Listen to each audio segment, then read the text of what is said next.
Chers auditeurs, Shalom Uvracha. Le deuxième livre de la Torah que l'on commence, Bezrat Hashem, cette semaine, le livre de Shemot, vient nous relater la descente des Bnei Israël en Égypte et tout l'asservissement. Et ensuite, on verra dans les prochaines parashiyot, Bezrat Hashem, le thème de la sortie d'Égypte. Si jusqu'à maintenant, dans le livre de Bereshit, Akadosh Baruch Hu a mis à l'épreuve nos avot, les patriarches, Avraham, Yitzhak et Yaakov, et Yosef, bien entendu, avec ses frères, à l'échelle individuelle, nous avons maintenant dans le livre de Shemot une épreuve, mais à l'échelle de la collectivité. On ne parle plus d'individus, mais on parle de peuple inné, Ha'am bene Israël, Rav ve'atsu mimenu. C'est ce que se disent les Égyptiens. Et le premier, c'est Paro qui dit que les Bnei Israël et le peuple juif sont beaucoup plus forts, vont peut-être devenir beaucoup plus forts que nous. Donc nous passons ici d'individus qui étaient très proches d'Akadosh Baruch Hu, qui étaient à un niveau de l'espèce humaine le plus élevé, comme disent les Chachamim. Mais là, nous parlons justement d'un peuple qui vit cette adhésion, qui vit cette dvekut avec Akadosh Baruch Hu. Un des points particuliers de la paracha, lorsqu'Akadosh Baruch Hu se dévoile à Moshe Rabbeinu, pour la première fois lors du buisson ardent, Mar'eh Hasené. Moshe Rabbeinu pose la question à Akadosh Baruch Hu, comment les Bnei Israël vont me croire que tu t'es révélé à moi? Et plus que ça, Moshe Rabbeinu non seulement pose la question, mais il s'étonne en disant Vehen lo ya'aminu li.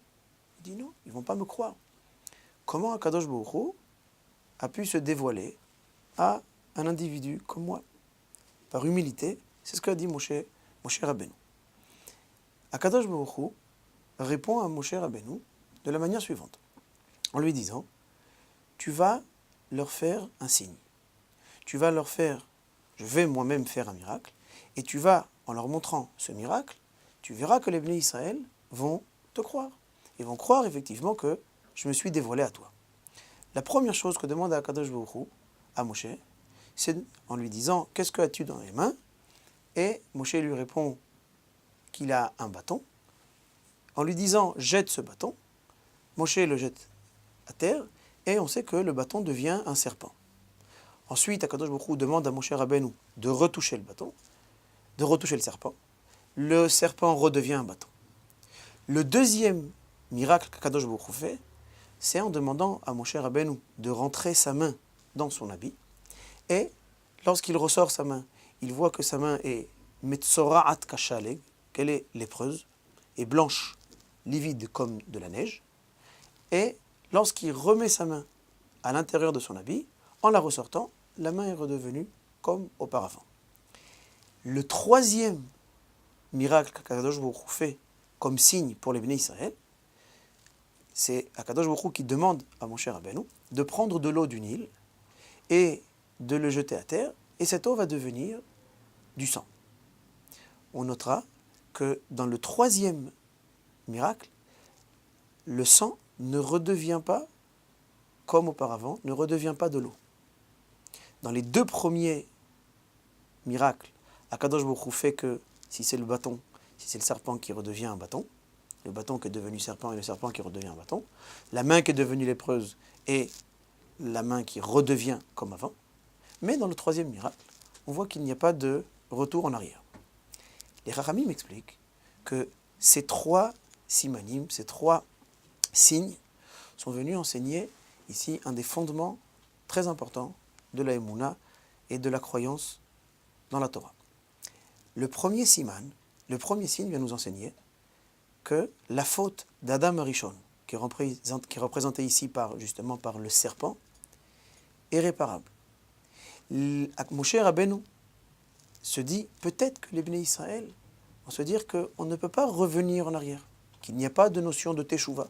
À partir du moment où la réalité, elle est comme elle est, c'est terminé, il n'y a pas de tikkun possible. On ne peut pas corriger, on ne peut pas arranger une situation, on ne peut pas redevenir comme on était en avant. Vient Kadosh Baruch Hu en disant, tu vas leur expliquer que la faute d'Adam Arishon est réparable.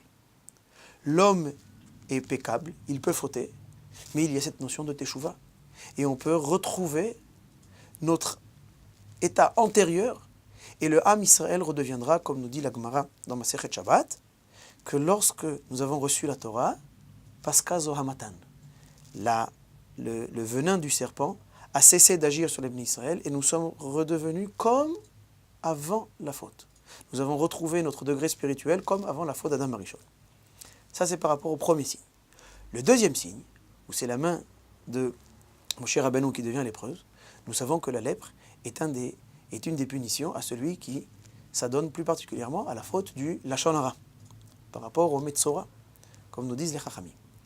Et on sait que lorsque Moshe Rabbeinu vient sauver ses frères, pour la première fois, on voit dans la paracha que Moshe Rabbeinu rejoint ses frères pour les sauver. Lorsqu'il tue l'Égyptien, le lendemain, lorsqu'il voit un juif qui frappe un autre, il lui dit « Lama takerecha » pourquoi tu frappes ton prochain? Et là, nous savons, les Chachamim nous disent que une des parties répond à Moshe Rabbeinu, mais pourquoi toi hier, comment tu viens nous faire la morale alors que toi hier tu as tué un Égyptien? Moshe Rabbeinu se dit quoi? Il y a du Lachon Hara, il y a de la médisance dans le peuple juif, comment ils vont pouvoir faire teshuva? Akadosh Baruch Hu répond à Moshe en disant, même la faute du Lachon Hara, où les Chachamim nous disent qu'à cause de la faute du Lachon Hara, le temple a été détruit, le deuxième Beth Amikdash, Akadosh Baruch Hu vient montrer que même la tsaraat, et même dans l'espèce humaine, il y a une possibilité, justement, de retour et de teshuva. Non seulement une faute à l'échelle d'un acte, mais même une faute à l'échelle de la parole, ou comme explique le Maharal, est une faute beaucoup plus grave qu'une faute lorsqu'il y a un acte qui est interdit, alors quand il y a une parole interdite, du fait qu'on utilise le côté le plus spirituel de la personne, alors c'est une faute encore plus grave. Le deuxième signe vient nous dire que même la deuxième grande faute, le Lachon Hara, est réparable. Et donc les Bnei Israël peuvent être sauvés. Le troisième signe vient, pas cette fois-ci par rapport au peuple juif, pour montrer justement que l'on peut réparer et que l'on peut faire teshuva, mais vient ici parler justement des Égyptiens. Nous savons que le Nil et l'eau du Nil, et le Nil était représenté, justement, était vu par les Égyptiens comme de la Avodah Zara. C'était une idolâtrie. Pourquoi? Parce que c'était le Nil avec la mousson qui amenait justement la vie, amenait les engrais, amenait tout ce que le peuple d'Égypte avait besoin. Et Akadosh Baruch Hu vient montrer à Moshe Rabbeinu que toute la Avodah Zara, toute l'idolâtrie des Égyptiens va être réduite à l'état de sang.